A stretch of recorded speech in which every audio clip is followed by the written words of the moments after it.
All right. The broadcast is now starting. All attendees are in listen-only mode. Good morning, everybody, and welcome to the Funding Opportunities webinar with TYO and the Outdoor Foundation. This is Severia, and I'd like to again welcome everyone this morning. Thank you for joining us. Just to get a few housekeeping things out of the way, want to let you know that we are going to be recording this webinar to share later. So it will be available afterwards for you to share with your community or to go back and review. We will also be having all of the Q&A happening at the end. So you have the ability to type in questions. So as the webinar is going and as you think of questions, feel free to go ahead and type them in, and we will address them at the end of the webinar. And everybody is in listen-only mode. And just so you know, we do this because background noise can get pretty crazy. So we want to make sure that it's a clear, that you guys have a clear communication with Ivan and myself, and you can hear everything just fine. So again, we'd like to welcome you and thank you for being here. We're excited. We had a lot of people sign up today, so we're excited to have you and hope that we have great questions. And after previewing the webinar with Ivan, I think you all are going to be really excited about the opportunities that he has. Just a little quick background on TYO in case some of you are not super familiar with us. We are the first resource-based community for people committed to transforming youth outdoors. So we have a number of partners that have gotten together, and we're committed to providing our members with resources needed to create quality outdoor programs for young people. So TYO is an online learning resource center that those committed to getting youth outdoors can use and access a bunch of resources for free. Our webinar series is one of these benefits that we want to share with our community. So we are very excited to be having our webinar series and get going on this. So I know that I am not the person that you're most interested in hearing from, and the person you really want to meet is Ivan and his presentation. So I am going to turn it over to him and let him take it away. Thank you, Ivan. Yeah, thank you, Severia, and thank you, TYO and Chris, for having me on today. It's great to talk to all of you about these really amazing funding opportunities that are happening this spring around outdoor and park projects, but it's also really great to see so many familiar names on the attendee list. It's been great to be a part of TYO from the beginning and really see it grow and evolve into the amazing organization that it is, leading great webinars like we're doing today. So I really appreciate the time, and it's good to reconnect with those of you that I've worked with before. So as you guys can kind of see, I'm going to run through a number of different grant opportunities throughout the presentation, and I think Severia might have just said this, but we'll answer questions at the end. So my goal for today was really to be specific. Everyone knows and understands the importance of why we need to get young people and diverse audiences outside and active, and why we need to maintain a healthy outdoor industry. So my presentation is not focusing on that today. My focus today is really to provide you with the tools and resources that you can go to today or in the next couple of weeks or months and look for real funding that will help your projects get delivered on the ground to all sorts of people across the country and really maintain a healthy, active future generation. So it's not more about the why, it's more about the how-to today. So my name is Ivan Levin. I'm the Senior Director of Programs and Outdoor Nation with the Outdoor Foundation. I've been with the Outdoor Foundation for over 5 years now, and really when I started my career, I fell into the world of outdoor and environmental grant making, and it's evolved since then. I started my career with the American Hiking Society as the National Trails Day and the National Trails Fund guy. And then I moved to the National Park Foundation, where I managed all of their grants and programs dealing with outdoor recreation and trails. And then that really led me to the Outdoor Foundation. So it's been great to be part of this foundation and again, work with so many great nonprofits across the country that are focusing on getting more people outside and active. So a little bit about the Outdoor Foundation. A lot of people have heard of us, but a lot of people haven't. The Outdoor Foundation is a 501c3 nonprofit, and we are the philanthropic arm of the outdoor industry. So obviously we work closely with the Outdoor Industry Association, a number of nonprofits across the country, but our mission is really to engage current and new generations of outdoor enthusiasts to ensure a future generation of outdoors and a love and a passion for the outdoors. And we do that through not only on the ground programming, but also through community and campus funding opportunities that really directly help young people get outside and recreate and enjoy the great outdoors. So again, I'm sure I've worked with many of you. Before I get into some of these specific funding opportunities, just to kind of give you the overall picture of what the Outdoor Foundation has recently accomplished, you'll see in front of you kind of the 2015 philanthropic stats that we have. So in 2015, we gave out over $1 million in funding for outdoor-related projects. Through a program called the Outdoor Nation Campus Challenge, we were able to activate college students in 100,000 outdoor activities happening on their college campuses and campus communities. We got 106,314 people outside through our community grant making, which equals 211 projects. And that all adds up to over 200,000 hours of outside participation. So we're really excited about those numbers and can't do that alone. You know, it really is dependent on the work that you guys are doing on the ground to get more people outside. So a thank you to you for helping us achieve our goals and in turn us helping you achieve your goals. So I want to jump in now to some really specific funding opportunities that you may or may not be familiar with. And as I talk about these funding opportunities, I'm going to try to highlight, you know, not necessarily insider tips, but things that I know that these different partners and funding opportunities are looking for, and try to just highlight kind of the things that I know about the grant program as we move forward. And as I do want to mention before I get started, this by no means is the full scope of funding opportunities that are available in the in the U.S. for 2016. The opportunities that I'm about to review are the ones that I'm familiar with, the ones that I have a role in grant management with, the ones that I've helped develop over the past couple of years and continue to manage on the ground and sometimes behind the scenes. So I encourage you to use this as a great starting point, but recognize that there are a number of other really amazing funding opportunities, not only through other outdoor brands, but also through a number of local and national foundations and elsewhere. So use this as a platform or a spark in your funding goals for the year. So the first program I wanted to mention was the Explorer Fund, brought to you by the North Face. And not only is this a fantastic grant program, but this grant program is open right now.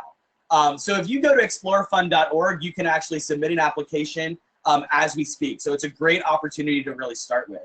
The North Face has been giving funding out to outdoor projects since 2010, when the Explorer Fund first launched.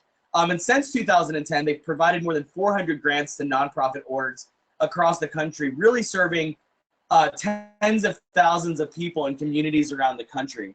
And the Explorer Fund is all about working and empowering nonprofit organizations to really engage participants in amazing outdoor experiences and engaging them in outdoor activities to develop a long-lasting appreciation for the outdoors and exploration.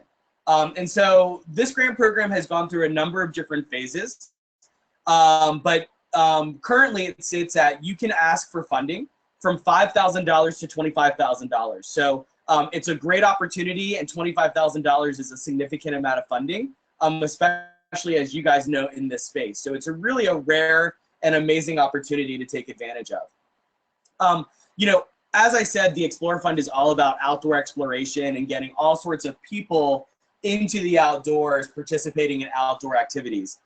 Some of the things that are new in 2016 to specifically highlight, in addition to the general purpose of the grant, is that there's a unique focus this year on National Park Service focused projects, as well as projects that are engaging fourth graders in support of Every Kid in a Park. And so I'm sure that all of you are aware, but if not, I'm happy to share the information with you. 2016 is the 100th anniversary of the National Park Service. And in celebration of that, the Obama administration launched the Every Kid in a Park initiative, which is all about getting every fourth grader into a national park or federally managed lands and waters during their fourth grade year. And really not only establishing that now in celebration of the centennial, but also as a long-lasting program that will withstand any administration. It's all about getting fourth graders in that phase of their life into parks and really starting that appreciation or strengthening that appreciation for the outdoors. So the North Face is supporting the Centennial and the Every Kid in a Park initiative by allotting $250,000 of the $500,000 in total grant funding available towards projects that are working in national parks and federal lands and waters, as well as working with fourth graders and getting them outdoors into parks. So that's a new opportunity and a new focus for the year. In no way does that exclude anyone that's not working with parks and not working with fourth graders. It's just a special consideration category and specific projects that the North Face will be looking at funding, in addition to the numerous organizations that are doing additional great work. Some of the other things that the North Face is focused on is not only engaging diverse and underserved audiences, but also we're looking at working with veterans, working with families and multi-generational projects, working with organizations that serve specific health needs or patients, as well as organizations that serve specific abilities and disabilities as well. So, it really is a very broad spectrum of what outdoor exploration means.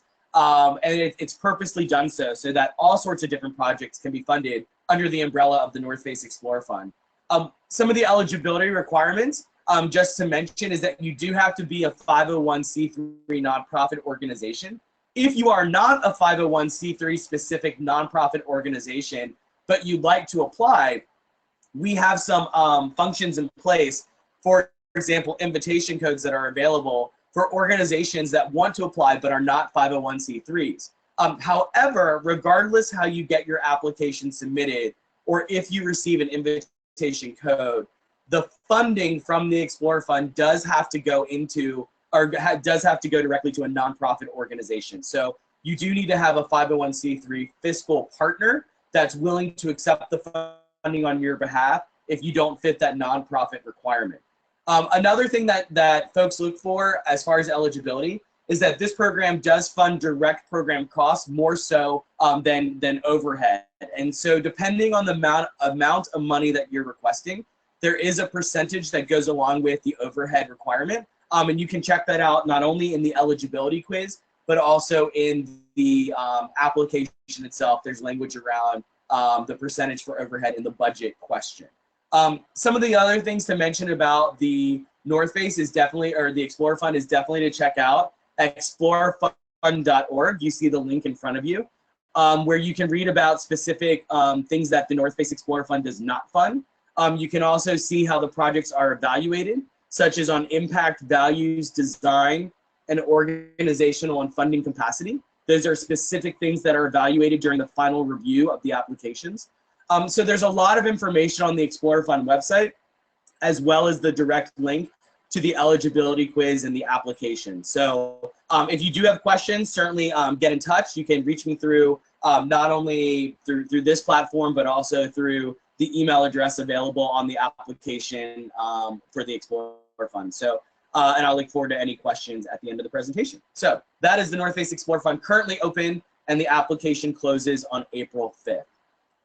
The next opportunity that I want to mention is brought to you by Keen Footwear. And Keen Footwear has a grant program called the Keen Effect, which is committed to inspiring responsible outdoor participation in all of the places that you play. And what's kind of unique about Keen and what they look for in their grant program is really contributing to this idea of a hybrid lifestyle. Not only projects that are engaging people in outdoor recreation, but using outdoor recreation as a way to teach people environmental education, stewardship ethics, volunteering, really kind of completing that trifecta of an outdoor experience. And so, if you have strong outdoor recreation programs that also teach people about leave no trace, or how to clean up the environment, or how to do technical outdoor skills, that idea of a hybrid lifestyle is really what Keen is looking for in their funding opportunity. Keen gives out $100,000 a year. Typically, grants range in the $10,000 specific amount. So typically, they award $10,000 grants a year. The application for this year will open on Earth Day, which is a little later than previous cycles, on April 22nd, and it will close in May. So the application will be open for somewhere around 4 to 5 weeks, The date is to be determined, but the application doesn't open for another month, and will be open again for at least a month after that. So you've got plenty of time to prepare, read more about the opportunity when it opens, and get your application submitted. There'll be a number of updates that will be coming. If you go to keeneffect.com, which is the web address in front of you, the website is currently being updated, so the information there specifically relates to 2015, but you can at least read about some of the previous grantees as well as what the grant is all about. The dates will change, but a lot of the content around the grant program itself will not. So I definitely encourage you to visit that website and put Earth Day, April 22nd on your calendars, because you'll definitely see that that application opens at that point. The next opportunity I wanted to mention is an opportunity brought to you by the Outdoor Foundation and the Outdoor Industry Association. And it's called Parks for Kids. And some of you might have been aware of this opportunity already. But the Parks for Kids opportunity really came about because the Outdoor Foundation and the Outdoor Industry Association wanted to be able to provide funders within the outdoor industry space specific local projects to fund. And those of you that are in the philanthropic space know that there's a lot of great funds or programs that are out there that are really like donate $10 and will get kids into a park. But it doesn't specifically get the dollars to a local project in a local park. And that's where we really wanted to make the connection. We wanted to create a platform where funders could specifically say, we're working with this school and this class, getting them into this specific park. And so that's what Parks for Kids is really all about. It's a way for the Outdoor Foundation and outdoor industry really to support not only the National Park Centennial, but also the Every Kid in a Park initiative. The Parks for Kids projects can be focused on any kids that are between the grades of kindergarten and 8th grade. So it is not limited to 4th graders. And it can be to any type of park experience. So if you're taking kids between kindergarten and 8th grade to local, state, or federal parks, including national parks, this opportunity is open to you. And really, it takes about 10 minutes to go onto the website. If you're a school or nonprofit working with elementary or middle school age kids, create your custom campaign page, upload a picture, some information about your project, and get it posted. And also including a fundraising goal. And really, we take it from there. So once your project is created on the website, we then use that information to direct funders to those specific projects. And as you go to the website, which is parksforkids.info, you'll see the projects that are posted and the way that we can tag them by geographic location. We can also put them all on a Google map. So you can kind of view the projects in a geographic landscape, which really allows the funder to fund a project that's in their own backyard, in their own neighborhood, their zip code, or city. So this website really connects a funder to local projects. So in that 10-minute time frame, you can go to the website, start your fundraiser, set up your profile, and not only does it give us the opportunity to fundraise on your behalf, but you also create a unique program link so that while we're fundraising on a national scale, you're also fundraising locally and encouraging everyone in your network to donate $10 to help get kids at their school or your school that you're representing to a park. So not only are we able to fundraise, but as a secondary priority, you locally are able to fundraise as well. And it all kind of lives in one place and you can keep track of your donations, etc. So I encourage all of you to check out parksforkids.info. If you have fundraising goals around getting kids into parks in 2016, I encourage you to get your project posted. And you can certainly go to the website and review the frequently asked questions and see what the campaign is all about. So parksforkids.info, there's no deadline. It's a rolling opportunity. So you can check it out today. You can check it out this summer. You can check it out in the fall. So we look forward to working with you through that initiative. And here's just a quick visual of what the Parks for Kids website looks like. So not only do you see that it's obviously around parks, but the way that you can sort activities, where you go to start your fundraiser, what your thumbnail looks like. You can view the map view, which allows you to see this projects through the Google map. And each of the projects also has a fundraising goal bar. So it kind of shows you how much has been raised and what the fundraising goals are. The next opportunity is really kind of a unique one. And it does have some very specific nuances. So I encourage you to really, if you haven't taken any notes, these are some low-hanging fruit opportunities, but you need to kind of just know the avenue in. And so I'm excited to be able to share with you all on the call what is really this avenue in. So the National Park Service every year gives out about $400,000 a year to nonprofit organizations that are specifically working at engaging youth, diverse audiences, and communities with national parks, getting people into parks. That's what the program is all about. The Challenge Cost Share program provides grants typically in the $25,000 range. Obviously, there's grants that are smaller than that, but most projects do receive the full request of $25,000 that engage young people and communities in not only conservation and recreation, but also environmental stewardship, education, diverse youth participants, specifically engaging those audiences in national parks, on national trails, national heritage areas, and national wild and scenic rivers. One of the caveats of this program is that you do need to have matching funds. So it's a one-to-one match. So if you're requesting $25,000, you would need to have $25,000 as a match, in kind or financial, that you are able to contribute to the program, whether through your own organizational means or other partners that are involved. The match cannot represent any federal sources of funding, again, whether financial or in kind, but all other funding sources work.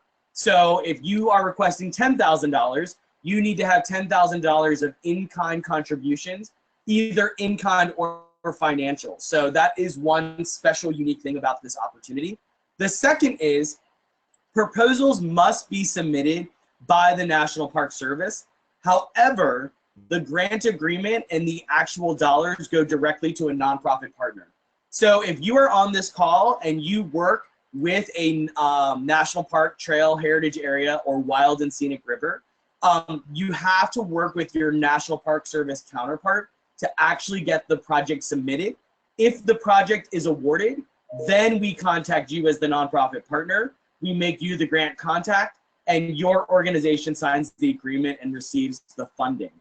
So a lot of organizations don't know about this because it's been seen as an internal National Park Service funding opportunity. But again, it's really an opportunity that's open to lots of different nonprofits. They just have to have the Park Service submit on their behalf. So really a great program to learn more about. The application for fiscal year 17, so it does run on the federal calendar, meaning the funding cycle is October 1st of 2016 and ends September 30th, 2017. That application for funding during that cycle will open on May 2nd and will be open for 2 months and close on July 1st. So the projects have to start after October 1st of this year, and they have to be completed as close to September 30th, 2017 as possible. But as long as the funds are obligated in this fiscal year, you can certainly go beyond that deadline. So don't feel like that timeline is restricted, more of a starting point versus an ending point. So the web address is not as easy as explorefund.org. So you have the web address there in front of you. It's a National Park Service website that then once you hit apply now will take you to a different website application. So again, it might feel like you're going to a National Park Service opportunity, but then you'll go to a cyber grants application and you'll see that it's not really a specific National Park Service opportunity. So let me know if you have questions. A great opportunity opens on May 2nd. The next grant that I wanted to mention is another opportunity that's open now.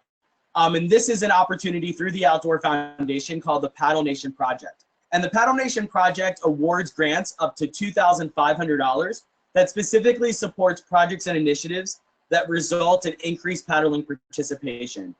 So if you're working with young people and you're getting them onto any type of water sports or activity, paddling, outdoor recreational activity, this grant is for you. We have found that these smaller amounts, these kind of seed grants, can be really powerful with what they're able to accomplish. So this $2,500 does go directly towards on-the-ground programming, and it is meant specifically for paddle participation versus general outdoor recreation. Some of the criteria for this grant is that projects should really be innovative and creative. using different types of water sports, working with unique populations, or just a really creative way on how you're reaching young people. Another component of this is that projects should utilize social media channels as a way to reach additional audiences. So having a strong social media / marketing plan. This requirement I forgot to add onto the slide, and I apologize, but you also should be working with an outdoor retailer as a partner. So they don't have to be contributing financially or in kind or with a match of any way, but you do need to be working with an outdoor retailer as a partner just to really strengthen the project and bring outdoor retailers into the fold of the great work that you're doing to get people involved in paddle sports. For this program, there is a special consideration that will be given to projects that involve or engage specifically national water trails, national wild and scenic rivers, family or multi-generational populations, or urban or underserved communities. So that isn't a have to, but those are nice things to have that we look at and take special consideration to. As I mentioned, this application is open now, and it closes on April 22nd. And you can go to outdoornation.org, and right there on the page, you can watch the video that shows the impacts from last year's program, as well as get a link to the direct application through CyberGrant. So another one that's open now, and definitely a great one for you to take advantage of. Some of the other opportunities that I want to mention that are not specifically nonprofit focused, but if you think creatively and you're working with colleges and universities in your community, there's definitely funding opportunities that are available. So some of the on-the-ground programming that I do, additionally to running these grant programs, are some of these on-the-ground campus initiatives through the Outdoor Foundation and Outdoor Nation. And the most innovative program that we're running right now is called the 2016 Outdoor Nation Campus Challenge. And so this is a funding opportunity specifically for schools that are working to get their campus communities outdoors and active. Basically, it's all about schools competing against one another to see who can log the most outdoor activity during a 6-week period in the fall. So school registration is now open and closes on May 6th. So if you're working with colleges and universities and you'd love to engage their student body in outdoor recreation, or you think this would be a great opportunity for them specifically to take advantage of, please pass the word along about the Campus Challenge. The actual challenge will start on September 4th and run for 6 weeks. But as I mentioned, the school registration is open now. The school can win up to $2,000 in addition to an awesome gear bank from REI in the North Face. So there's some great opportunities here and some additional funding opportunities with that program as well. So Outdoor Nation Campus Challenge, you can go to outdoornation.org, or oncampuschallenge.org for more information. Another program that we do around campus and college and universities across the country is our Outdoor Nation Ambassador programs. And so currently we work with a number of different outdoor companies, for example, Merrell and Adidas, that through our connections with college campuses, work with our young people to actually be brand ambassadors in their campus communities. So not only encouraging outdoor activities and taking people on actual outdoor outings, but also representing the brands and engaging with their field representatives. And there is funding specifically not only for the ambassador, but also for the college or university program as well. So again, another funding opportunity that not only gives funding to the school, but also gives funding to these ambassadors as well. Another ambassador program is with the National Park Service, where we work with young people throughout an academic year to help college campuses engage and activate with local national park sites. And so again, the outdoor programs receive funding for outdoor outings, as well as the National Park Service ambassador would receive the stipend. Kind of the third category under campus initiatives are what we call campus clubs. So specifically in California and the Northeast and other geographic locations, it's more of a traditional grant program where colleges and universities apply for funding to engage their student bodies in outdoor activity throughout the academic year. So all of those opportunities you can learn more about at outdoornation.org, and you can click on the Campus Initiatives tab for more information, or certainly reach out to me or go to any of the websites that you've seen for any information about any of these campus initiatives that I've mentioned. And for more information, specifically, you can reach out to me after this webinar through my email address, which is ilevin@outdoorfoundation.org. And again, you can visit more information and read more information about the foundation at outdoornation.org or outdoorfoundation.org. And you know, I put this note on the slide because I knew I would forget. One of the other things that the Outdoor Foundation does is yearly outdoor participation reports. So this isn't necessarily about funding, but as you're thinking about grant proposals and really stating the need in these grant proposals that you guys are going to be working on over the next couple of weeks, months, or over the year, use some of these outdoor participation reports to really state the case. You know, it gives breakdowns on who is doing what kind of outdoor activities, where things have grown, where there's been a decrease. But really, as we all know, there's a need to engage more underserved and diverse audiences in outdoor recreation, but use some of the research from these participation reports to really help build your argument so that you do receive funding for the great initiatives that all of you are working on.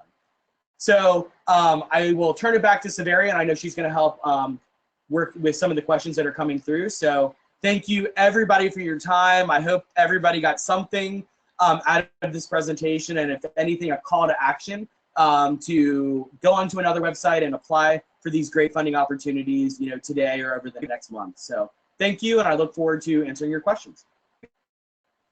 Thank you, Ivan, very much.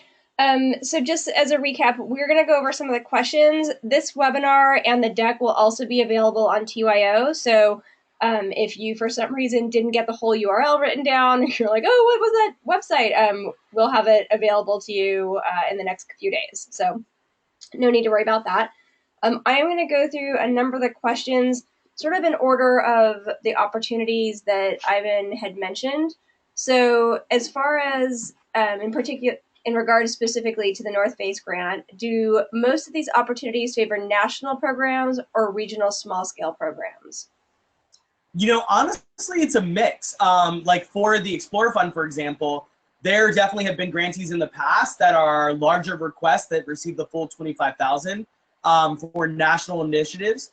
But some of those $25,000 grants have also gone to really helping scale regional and local initiatives as they kind of grow and engage maybe more schools or more audience, you know, different organizations. And so, you know, I would say for the Explorer Fund, it's a mixed bag, so that there isn't one specific focus on one or the other. I would say for Keen, Paddle Nation, really Challenge Cost Share, a lot of these are not focused so much on national initiatives, but really on really smaller scale, local and regional projects. And the reason behind that is with all of these different funding partners, they all want to have quote unquote ownership. And that doesn't mean own what you guys are doing, but they want to be able to legitimately say that their funding directly resulted in the impacts that you're going to report on. And so when there's budgets that are, you know, $150,000, how much is $25,000 really going to move the dial, or a $2,500 grant or a $10,000 grant really going to move the dial? And so projects that have a really large budget tied to them, and these different funding opportunities are just a small sliver of the pie, often are not funded, honestly, when they get to the final review round, because all of these different funding opportunities want to be able to legitimately say that they are, as a result of their funding, these impacts have happened. And so smaller budgets are often more appealing. Great. So we have a couple questions regarding the outdoor retailer comment. So one, we had a question of, can you define what you mean by outdoor retailer and partnering with an outdoor retailer? And I believe that was in regards to the paddle grant. But then also as part of that, maybe we can address, somebody asked, does it make sense to partner with a North Face retail establishment for the Explorer Fund grant? Yeah, both good questions. So I'll start with the North Face question. So, you know, yes and no. So the North Face retail stores, as much as corporate tries to connect with them, it's been an uphill battle on really making sure that the stores are plugged into the program. And so there is an invitation code that is available for kind of prior, you know, special partners of the North Face, oftentimes not necessarily coming through the retail store. So if there's a retail store that you're working with, I would encourage you to ask that retail store to contact corporate or even contact me as a quicker way to do it. And so then I'm able to share an invitation code specifically if it comes through the store back up to corporate, and then I'm able to give the invitation code back down. But I would not say that it necessarily strengthens your application, as the North Face is really looking at funding a lot of different organizations and nonprofits, and the majority of them do not have a North Face retail component. So the answer is kind of a yes and no on that one as well, depending on your relationship with the retail outlet. In regards to the outdoor retailer for the Paddle Nation grant, that could be all of your, local grassroots outdoor retailers. Like it can be more of a larger big box, like an REI or a Dick's Sporting Good, or in some cases it can be your campus outdoor program where they rent outdoor gear. So outdoor retailer really is kind of a loose term for any type of organization or service or program that you're working with where they're able to provide either instruction or gear towards the project that helps get young people outside involved in paddle sports. That doesn't mean donating the gear, but allowing you to use the gear for their program, I think fits that requirement. Great, thanks, Ivan. And then for the one last one for the Explore Fund, and then we'll move on to a couple of the other grants. But for the Explore Fund, and I guess this would probably be relevant to most of the opportunities, does the number of actual participants weigh into the decision process for funding? Can a smaller group with a project that impacts a smaller group compete? Yeah, that's a great question, and I have two responses. One, it really goes into, is the goal to go deep or the goal to go wide? And I will tell you that the North Face 100% favors multiple engagements, and so that's hard with a really large number. But it's also important to make sure that the budget or the grant amount that you're requesting lines up with what you're actually trying to do. So a lot of organizations will apply for $25,000 because that's the max, but they're trying to get 30 kids outside. And I can tell you that most times those projects aren't funded because the budget doesn't line up to what they're trying to do. They clearly just applied for the max. So when I see grant requests that are for really specific dollar amounts, I know that then looking at the budget that these organizations have really taken the time to say, what are the real program costs versus going after the max that I can apply for. Number two is 100% in the review conversations, we definitely do the math. How much is the organization requesting and how many people are they getting outside? And are we talking, is it $87 to get a kid outside 5 times through 5, deep, impactful experiences? That's a pretty decent number. Is it $300 to get a kid outside for multiple outdoor experiences? Maybe that doesn't weigh as heavily or wouldn't prioritize as high as organizations that are doing the same thing for less amount of money and more participants. So what I'm saying is I encourage all of you to really look at your budgets, make sure they're authentic and they line up to what you're really requesting versus the max that you can apply for. And also do the math and kind of do the gut check. Does it feel good that it would cost this amount of money per individual for an outdoor experience? And using those kind of two filters, I think will help you provide really authentic numbers in these applications. Great, thank you. And so on to the Keen Effect. Do you know if the Keen Effect grant will also have a fall submission period as they've had in the past, or just the spring submission? Yeah, that's a great question, and I apologize that I didn't mention that on the Keen Effect slide. I believe that there are going to be 2 cycles, and so the first year of the grant program, there was 1 cycle, all 100,000 was given out at one time, and last year they did go to a 2-cycle process, 1 in the spring, 1 in the fall, each cycle giving out $50,000. And I believe that is the plan for this year. So the spring cycle opens on Earth Day, and I believe the fall cycle probably will open on National Public Lands Day, but that's not 100%, and that will be in part of the updates that are coming over the next couple of weeks. Great, and then let's move on to the Kids for Parks. Can you have 2 specific parks? One is for the winter and one is for the summer, and I believe this was for the Kids for Parks. So if that is not the case, please. Well, the answer for any national park requirement is 100%. So as long as there's at least 1 national park site, if you're talking about the Explore Fund, it's not only national parks but federally managed lands and waters, and really that's the same for any of these other opportunities as well. A highlight on the National Park Service because of the centennial, but certainly federally managed lands and waters. And as long as you have 1, you meet the requirement, and it kind of checks off a couple different boxes. So 2 or more is great, but 1 is all you need. Great. And then for Parks for Kids, what size of projects is this designed for? Do you have a sense of how much funding organizations are receiving through their crowdfunding sites?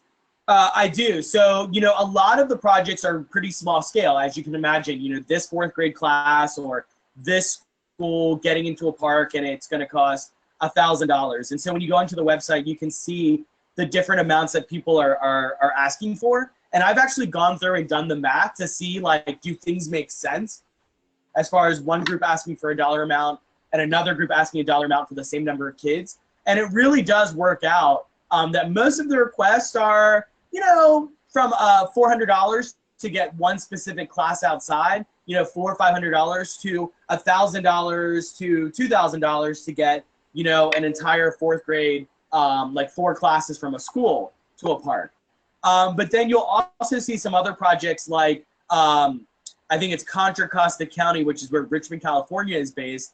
And it's I believe it's a $15,000 or $14,000 fundraising goal to get every 4th grader in Contra Costa County, and I might be messing the county name up, out into a park. So that's a larger request, but that's for an entire district versus an entire school or class. So I hope that answers the question. Great. For the National Park Service program, if you've received it once, can you apply again? Absolutely. On all of these grant programs, there are no rules in place that limit an organization from getting granted multiple years in a row, or multiple grants. So 100%. Great. And then also in regards to that program, does diverse youth participants mean urban? What does diverse mean? What are the parameters? Yeah, that's another great question. I personally use the word underserved in a lot of different grant programs because, and I've checked with all of these different programs, and diverse, you see that and you're like, well, what does that mean? And really for those in the outdoor industry, we know that outdoor recreation is predominantly a male, Caucasian dominated set of activities. And so when you see the word underserved, it really means anyone that isn't currently accessing a park or participating in outdoor activities. In most cases, I think that diverse can mean specifically working with all girls. Diverse can mean working with patients that have HIV. Diverse can also mean LGBT groups. Diverse can mean, Title I schools. So it really depends on who you're working with. But I think that if it's anyone who isn't white and male, really for most of these opportunities, all of these opportunities, the underserved and diverse criteria works there. Great, thank you. And I think that would rural kids in poor areas count? I think that sort of piggybacks on that. Yeah, absolutely. I mean, socioeconomically disadvantaged populations, 100% would count. I think where the role falls back on you is really making sure that in these applications that you're not just spitting out stats, because everyone can read stats, but really within the language that you're providing these applications, really explaining why are these groups considered underserved, why aren't they participating in outdoor activities, and how are you filling that need or filling that gap or meeting that need through the programs you're requesting funding for. Great.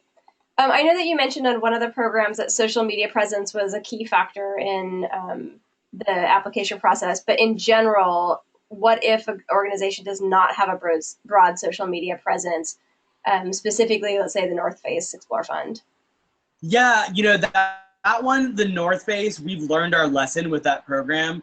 The social media presence, they're really not concerned with at all. I mean, not even having a Facebook page, and there have been grantees in the past that have had zero social media presence and have been amazing organizations to work with and have been funded. So specifically with the North Face, they're really not looking at social at all. I think that's an added bonus when there's projects that have the ability to really promote out the fact that they got the grant and that it came from the North Face Explorer Fund, but certainly not a requirement. And I don't believe there's any questions around social media presence in the application for the North Face Explorer Fund. Specifically for Paddle Nation, that is mentioned as a requirement because it just that's something that we're looking for, and something that the paddle companies that are involved in the program are also looking for. And the challenge, but for Challenge Cost Share, really for Keen, a lot of these other programs, you're not going to see any language around social media. I will say, just because you saw it in my presentation, the Outdoor Nation Campus Initiative programs, those do have a social media component around the ambassador programs and the Campus Challenge, but for the funding and grant opportunities, not so much. Great, thank you. Here's another question. We are the nonprofit arm of an outdoor industry company, but still have a significant amount of fundraising to do on our own. Where can we look for additional outdoor youth development funding opportunities that are not associated with an outdoor industry competitor? That's a great question. Well, certainly that National Park Service opportunity, the Paddle Nation, those are not tied to a brand. You know, obviously Keen and the North Face, there's other grant programs that, like Patagonia has a really robust grant program. You know, but obviously those are competitors. You know, community foundations, local, regional community foundations are a great place to look at. I mean, I can tell you, as someone who works predominantly in the outdoor industry, obviously, working with lots of great organizations like the Family Foundations, the San Diego Community Foundation is one that we're working with. So I would say the world of, excuse me, foundations is really oftentimes unexplored, and they have a lot of money, especially family foundations. They often have really large pots of money, excuse me, and they're looking to give really locally or regionally based on geographic parameters. So certainly foundations are a great place to look outside of the outdoor industry. And then the Park Service, you know, federal agencies. Obviously, I'm most familiar with the National Park Service, but you know, the 21 CSC initiative through the National Wildlife Federation Foundation, a lot of those organizations, the National Park Foundation, they have transportation grants that are helping parks and nonprofits pay for transportation to get kids into parks. So there's a lot of other opportunities out there. So to sum that up, community and regional foundations, as well as some of these nonprofit partners of federal land managing agencies. Thanks, Evan. And then it looks like we have about one more that hasn't, it's sort of a review question. Could you just quickly go again, which of these opportunities are limited to public lands, and maybe federal public lands in that case, because I know a lot of, or however you would like to define that, I guess. Yeah, I mean, all of these, I am the first one to admit that when people see the word park, everyone thinks about national park. You know, and that's a hard stigma to get away from. But all of these opportunities, including the Explorer Fund from the North Face, if you look at the language in the application, it specifically says national parks and federally managed lands and waters. So that's Bureau of Land Management, Forest Service, Fish and Wildlife, Army Corps of Engineer, the National Park Service. So all of those are included. The Paddle Nation grant, the Parks for Kids opportunity, any of those that I've mentioned, the federal component, those are all really open to federally managed lands and waters. The only opportunity that I went over today that is specifically limited to National Park Service is the National Park Service Challenge Cost Share Program, because that is a specific agency funding opportunity that goes through the Outdoor Foundation. So that's the only one that's tied specifically to the National Park Service. All the others are technically parks with a lowercase p, meaning federally managed lands and waters. And then just to clarify, Ivan, does that mean like state and local and city parks as well with a lower p? So yeah, so for the Explorer Fund in the North Face, that one does specifically say federally managed lands and waters. For the Parks for Kids opportunity, which is more like it's not funding now, it's funding later, as we kind of work on the fundraising throughout the year. That one is open to local, state, and federal parks. So any definition of the word park. The Explorer Fund, Challenge Cost Share, those are specifically limited to federal lands and waters. Great. And then request, when would one hear about the North Face Explorer Fund request? Like when would they get an answer for the spring cycle? Yeah, great question. And I just want to say one other thing. We're getting a lot of questions around the park and federal land component, but I want to be clear.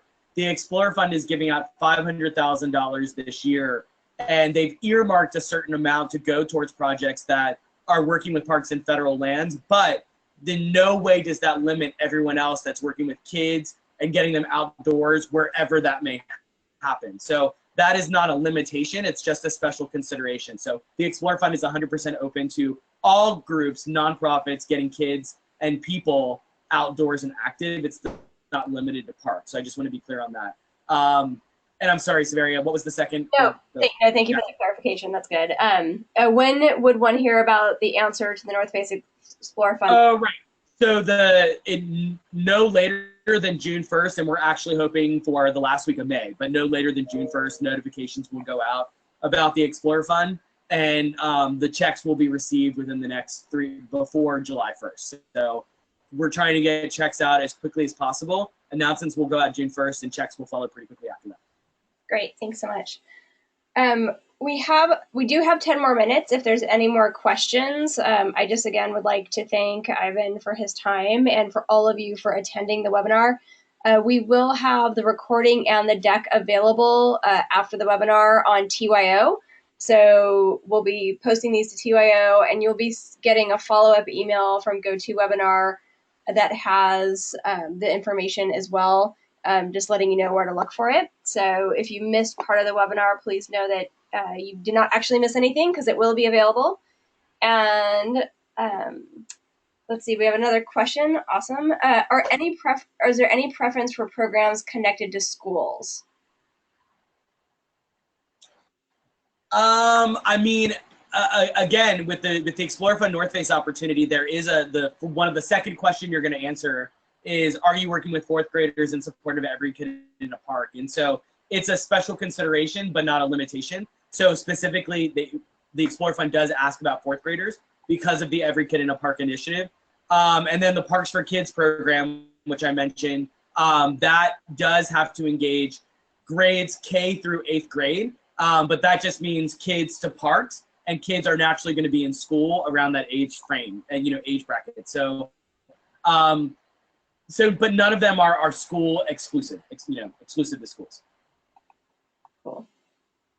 And for the Keen effect, this is probably the case with most of these, is that they're super competitive, these grants, clearly.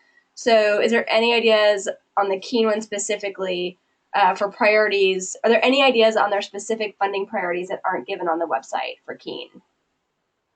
No, I mean, I would say that I don't know if it as clearly says on the website what I said to you all about this idea of a hybrid lifestyle.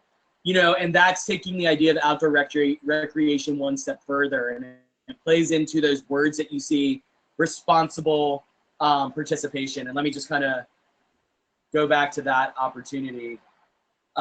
So, it's the idea of how well do things fit into this idea of the hybrid lifestyle. And I would say that's probably the only additional thing that they look at. So no, I mean, all of these programs are no doubt competitive. And that's why I encourage all of you to, when you're writing your applications and you proofread it before you hit submit, use that gut check, which is what I tell every organization I talk to. Does this feel innovative? Does this feel different? Does this feel like this is going to have a grant reviewer say, this is really different than the other things that I'm reading? And if you can kind of add different things into your proposal that really make it unique, whether it's an amazing quote or something that takes it out of the ordinary, those are always good things that you can do to separate yourselves out of the pack. But all of these grant programs, I mean, we all know there's a huge need out there. And so Keen, the Explore Fund, I mean, for all of these programs, even the National Park Service program, I mean, we're getting the funding request far outweighs the actual funding that's available. And that's obviously the gap we're all trying to fill. So that'd be my response. Great. Thank you so much for your time. And again, thank you everyone for joining us today. We will be excited to see you on TYO. And as more funding opportunities come up, we will be sharing them via TYO, via newsletters. We tend to share things as we hear about them. So if you aren't a member of TYO already, please join. It's free, and there's lots of great resources, and you'll get notifications about great webinars such as these. We have another webinar coming up in April, regarding the elephant in the room. It's another diversity, equity, and inclusion webinar that we will be having, I believe, on April 12th. So we look forward to hopefully having you join us for that as well. And again, Ivan, thank you so much. This was great. Lots of great information, lots of great takeaways, hopefully for people to use as they do their fundraising. My pleasure. Thank you, everybody, and I look forward to working with you this year and beyond. Have a nice day.